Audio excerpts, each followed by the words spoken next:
بسم الله الرحمن الرحيم الحمد لله وكفى والصلاة والسلام على الحبيب المصطفى صلى الله عليه وعلى آله وسلم تسليما كثيرا إن الله وملائكته يصلون على النبي يا أيها الذين آمنوا صلوا عليه وسلموا تسليما رب اشرح لي صدري ويسر لي أمري واحلل عقدة من لساني يفقه قولي إخواني أخواتي أبنائي بناتي أعزائي عزيزاتي أصدقائي صديقاتي أعدائي عدواتي mes ennemis et mes ennemis, ceux qui m'ont lancé la guerre et l'animosité, je vous aime tous en Allah subhanahu wa ta'ala. Et je vous dis Assalamu alaikum wa rahmatullahi wa barakatuh. Que la paix d'Allah subhanahu wa ta'ala, sa miséricorde et ses bénédictions soient sur vous, mes frères et sœurs, partout dans le monde.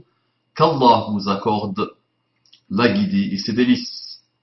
Mes frères et sœurs en humanité, la tolérance vous caractérise généralement et globalement. La souplesse intellectuelle, la bonté, la beauté du comportement. Vous avez beaucoup de qualités. Vous avez beaucoup de bons comportements.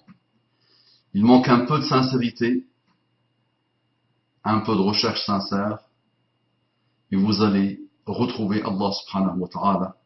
Vous allez vous réconcilier avec Allah subhanahu wa ta'ala.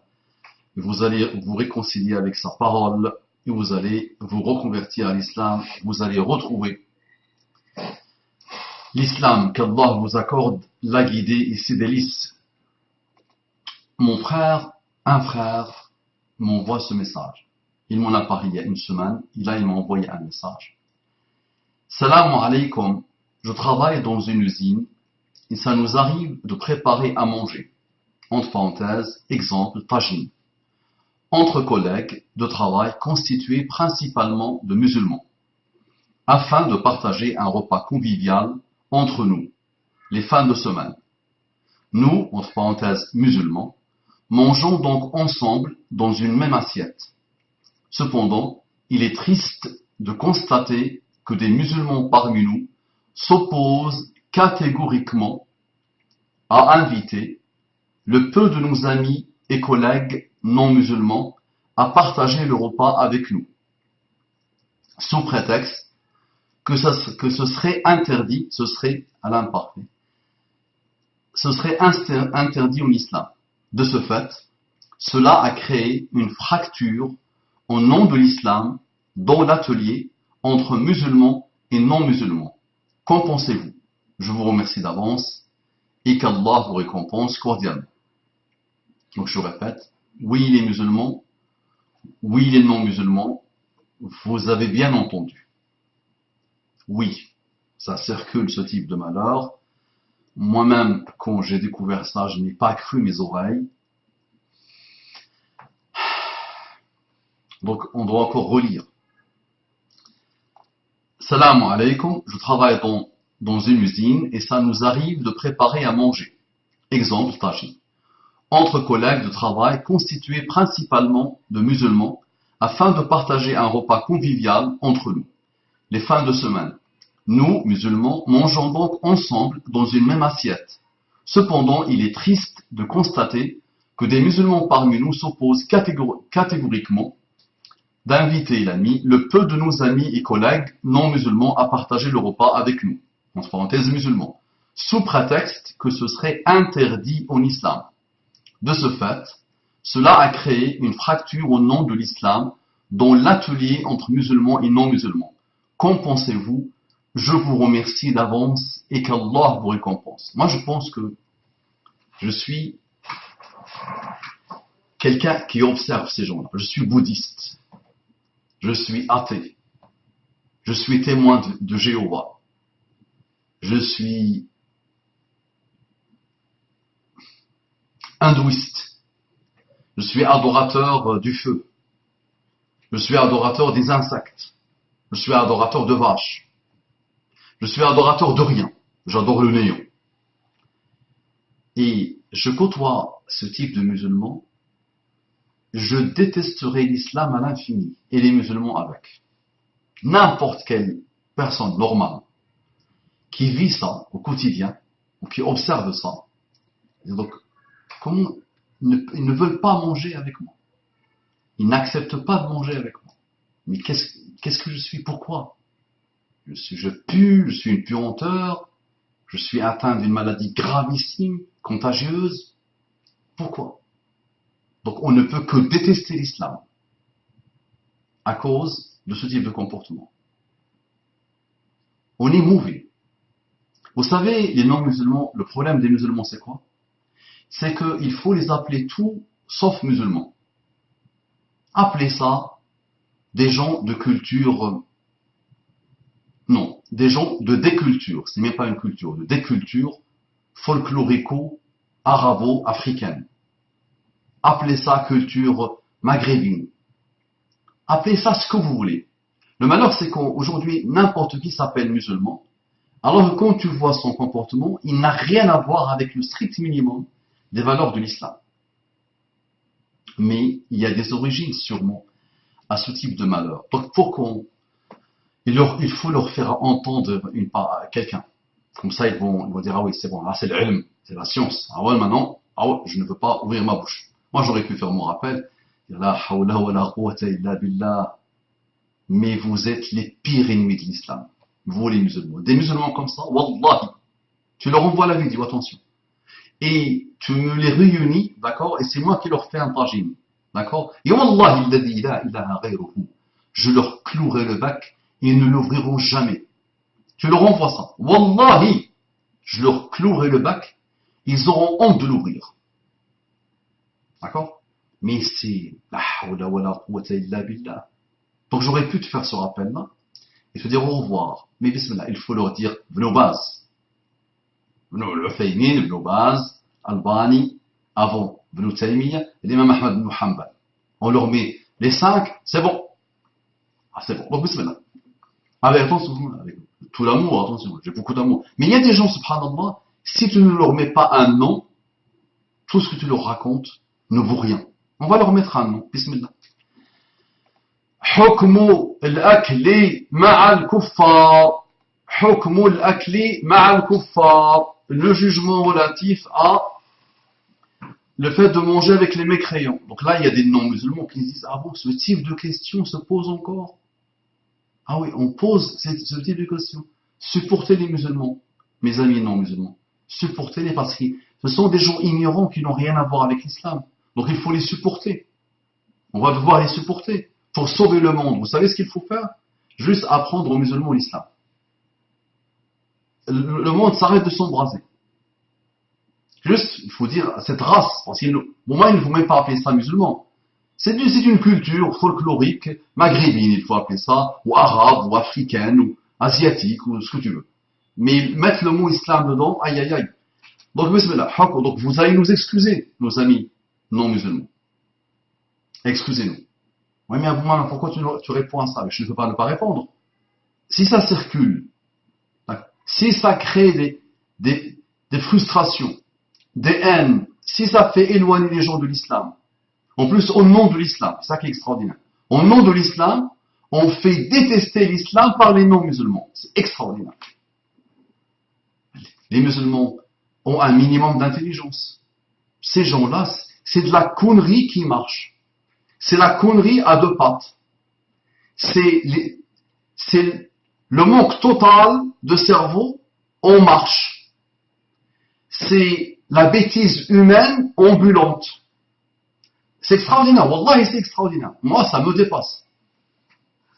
Moi, je suis dépassé. Il m'en avait parlé la semaine dernière. J'ai glissé ça dans un rappel il y a quelque temps, récemment, et il m'a envoyé encore pour me dire, voilà, qu'est-ce que... Il lui faut un rappel pour ses collègues. Bismillah. Bismillah. Donc, ma hukmu l'akli ma'al kuffar. Ma huwa al-hukm? Très bien. نحن مقيمون في الأندلس. La question. Nous habitons en Andalousie. كنا جالسين في مقهى لأحد من المغاربة. Nous étions assis autour d'un café, dans un café, qui appartient à un Marocain. وأكرمنا أحد من جيران المقهى بالطعام ونحن المسلمين نجتمع للأكل. Donc il y a un qui nous a honorés, qui nous a invités à la nourriture. Et nous les musulmans, on se réunit pour manger. وقد كان أحد الأشخاص غير مسلم. Donc il y avait une personne qui n'était pas musulmane, بجوارنا مع زوجته, à côté de nous, avec son épouse. فهل يجوز أن يأكل معنا في نفس الصحن? Est-ce qu'il est licite qu'il mange avec nous dans le même plat? Donc c'est la même question de frère. Alhamdulillah wa salatu wa salam ala rasulillahi wa ala alihi wa sahbihi sallallahu alayhi wa sallam. الإجابة, donc la réponse, فإنه لا حرج عليكم في أكل الكافر معكم. Pas de problème. Il n'y a pas de, il n'y a rien, il n'y a pas de problème. Il n'y a pas de souci. Ça ne pose pas de problème que un non-musulman mange avec vous.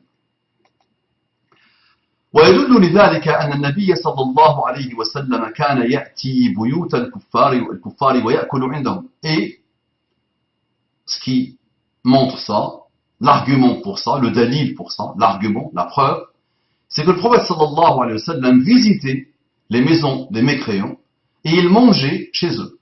كما في حديث المسند أنه استجاب لدعوة اليهودي الذي دعاه لطعام فأكل عنده.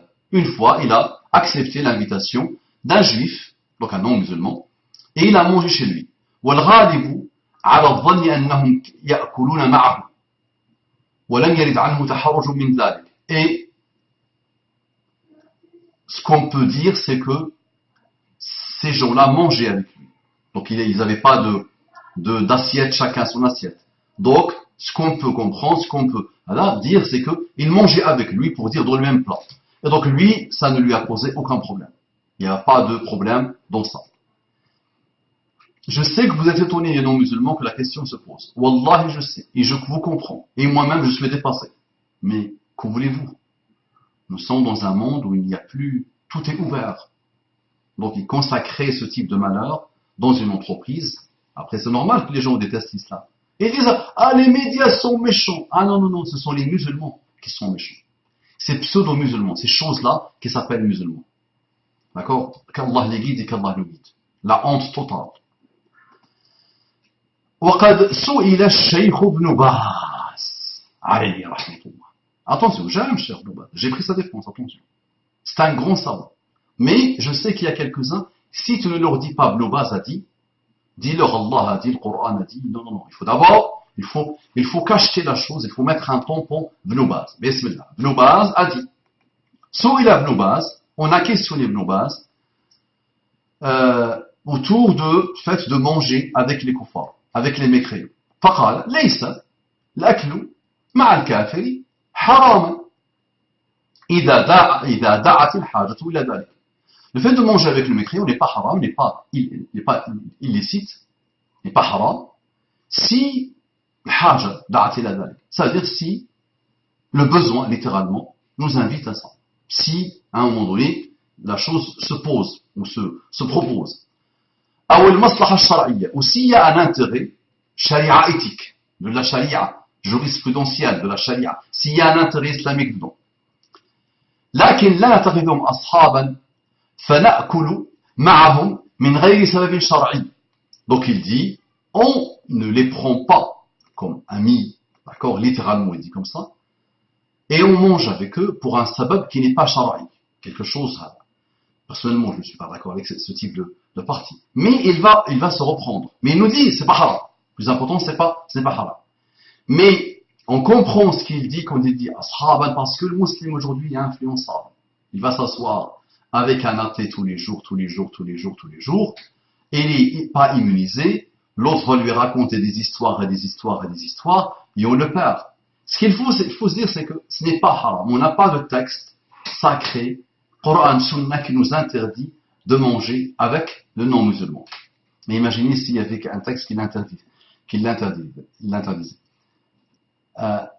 كالأكل مع الضيف أو ليدعوهم إلى الله أو لأسباب أخرى شرعية فلا بأس بها. Donc, il n'y a pas de problème de manger avec le daif, tu reçois un hôte non-musulman, pour les inviter à Allah subhanahu wa ta'ala, ou pour n'importe quelle cause qui n'est pas haram. N'importe quelle situation qui n'est pas haram, il t'est autorisé de t'asseoir avec un non-musulman, de manger avec un non-musulman, de partager le même plat avec un non-musulman, ça ne pose pas de problème, selon Ibn Baz. وفي وفي فتاوى اللجنة الدائمة. Donc اللجنة الدائمة, d'accord? Donc c'est le comité des savants qui répondent en Arabie Saoudite. مجرد مؤاكلة الكافر ومجالسته ومعاملته. Donc le fait de s'asseoir avec le kafir, le non-musulman, manger avec lui, traiter avec lui, commercer avec lui, lui vendre, acheter. ونحو ذلك من تبادل المنافع الدنيوية.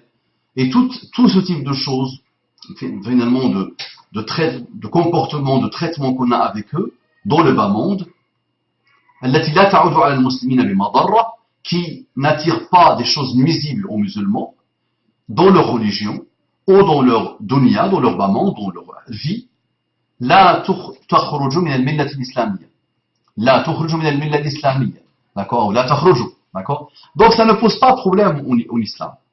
D'accord? بل بر الكفار والإحسان إليهم لا يعتبر معصية ما داموا لم يقاتلون في الدين. Donc il dit même encore plus, raison plus, c'est le fait qu'on doit se comporter excellemment bien avec eux, gentiment, doucement. On doit vraiment chercher le meilleur comportement. Donc ça c'est le comité de fatwa saoudien constitué de beaucoup de savants, dont Dewan Ibn Baz et dans d'autres. Alayhim rahmatullah. Donc il nous dit بل بر الكفار, donc le fait de se comporter bien avec les non-musulmans et l'excellence, la bienfaisance envers eux, ce n'est pas un péché tant qu'ils ne nous ont pas lancé le combat, tant qu'ils ne nous ont pas combattus. لم يقاتلون في الدين ولم يكونوا حربا علينا, et tant qu'ils ne nous ont pas lancé la guerre. Ça veut dire toute personne non musulmane gentille qui ne te déclare pas la guerre, qui vit avec toi dans la paix, tu te comportes avec elle excellemment bien, dans l'ihsan, dans le bir, d'accord, dans la douceur, tu peux traiter avec, tu peux l'inviter, tu peux le recevoir chez toi, il n'y a aucun problème, ça ne pose pas de problème. Ensuite, et là il nous rappelle le verset d'Allah subhanahu wa ta'ala, لا ينهاكم الله عن الذين لم يقاتلوكم في الدين ولم يخرجوكم من دياركم أن تبروهم وتقسطوا إليهم إن الله يحب المقسطين. Je vous ai trouvé la traduction. Allah ne vous défend pas d'être bienfaisant et équitable envers ceux qui ne vous ont pas combattu pour la religion et ne vous ont pas chassé de vos demeures, car Allah aime les équitables. Al-Mumtahana ou Al-Mumtahina, verset 8. Allah ne vous défend pas d'être bienfaisant et équitable envers ceux qui ne vous ont pas combattu pour la religion et ne vous ont pas chassé de vos demeures, car Allah aime les équitables. Al-Mumtahana ou Al-Mumtahina, verset 8. Que voulez-vous de plus? Mais dans l'ère de l'information, il y a encore des gens, subhanallah, qui se posent la question. Mais à un moment donné aussi, tu dois mesurer, tu dois peser. Mais imagine-toi à la place de ces non-musulmans. Imagine-toi un instant. Vous, il n'y a rien, et vous remuez le ciel et la terre. Sur vous, il n'y a rien. Vous présentez la France comme un pays qui, chacun a pris un kalachnikov pour vous tuer et pour vous combattre. Et islamophobie, islamophobie, islamophobie, à longueur de journée. Et maintenant, kuffarophobie, il n'y a pas. Kuffarophobie, il n'y a pas. Vous allez dire, oui, mais avant même c'est anecdotique, c'est minoritaire. Ah oui, allez vérifier. Et de toute façon, à partir du moment où un musulman sort ce type de poubelle dans sa tête, il agit de cette manière, nous devons, nous les musulmans, remuer ciel et terre pour lui dire stop. Imaginez dans une entreprise, quotidiennement, les rapports sont tendus, il parle de fractures, d'accord? Son collègue de travail qui était ouvert, maintenant il se braque, il se ferme. Il dit que les musulmans ne sont pas humains, ne sont pas humanistes, subhanallah. Lui qui a voyagé dans pas mal de pays, il voit aujourd'hui dans son pays des gens qui ne mangent pas avec lui, qui l'isolent parce qu'ils considèrent qu'il est impur ou qu'il nous est interdit de manger avec lui. Ce qui est le monde à l'envers. Pèse. Comment je dois exceller? Te dit Muhammad sallallahu alayhi wa sallam. Et comporte-toi avec les gens. Il n'a pas dit avec les musulmans. Il a dit avec les gens excellemment bien. avec la meilleure des bienfaisances, avec le meilleur des comportements, l'excellence totale dans le comportement.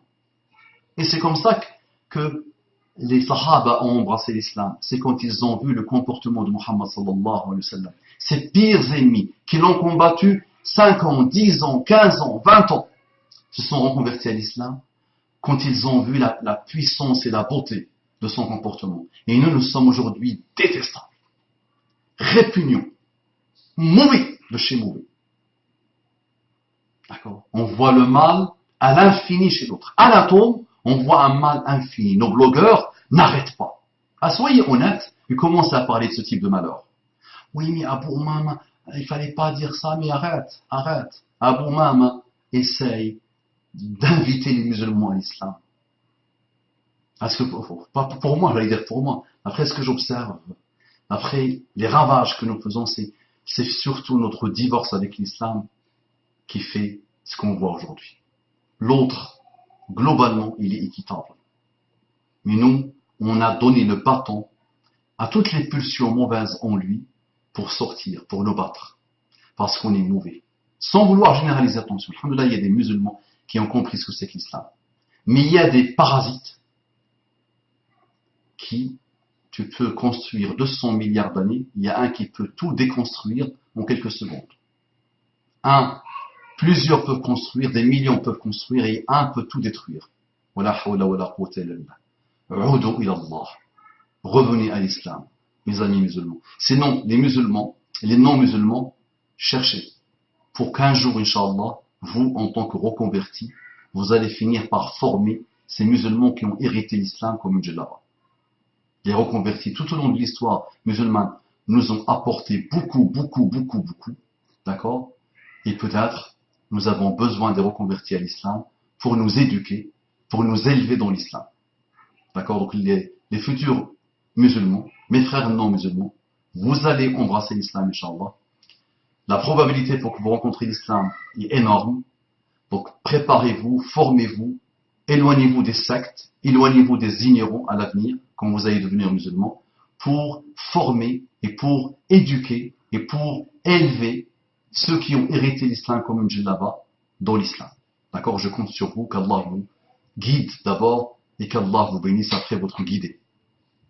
Tu dis à ton ami que je l'invite chez moi et je vais manger avec lui dans une petite pièce. On va mettre l'otagine dans plusieurs petites pièces et dans chaque petite pièce, je vais manger avec lui avec bonheur. D'accord? Et je vais lui faire des câlins et je vais l'embrasser sur son front et je vais lui offrir des cadeaux. Tu me le ramènes, ça sera avec bonheur et plaisir.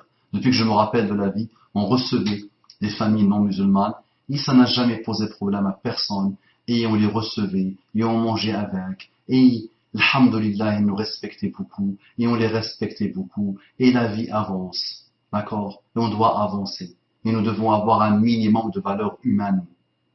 Au-delà de l'islam, nous devons d'abord avoir un minimum de valeurs du tronc commun. Le tronc commun, c'est l'humain. D'accord? Assalamu alaikum wa rahmatullahi wa barakatuh. Bonjour, bonsoir, bon appétit, bonne évolution, bonne révolution. Bonne chance avec les musulmans. Bonne chance parce que vous en aurez besoin. Les musulmans ratés, ceux qui n'ont rien à voir avec l'islam. Mais vous allez voir aussi qu'il y a, alhamdoulilah, des musulmans hommes d'honneur qui vivent dans la tolérance totale, dans la gentillesse, dans une symbiose sans limite, dans une bonté sans limite, dans une beauté des comportements. D'accord? Ne vous inquiétez pas. Mais il y a malheureusement des brebis par-ci, par-là. D'accord? Des brebis galeuses, des choses bizarres. D'accord? Qui vivent dans l'orgueil, l'ignorance, le sectarisme, qui se détestent d'abord, qui sont mauvais de chez mauvais. Donc, qu'Allah les guide.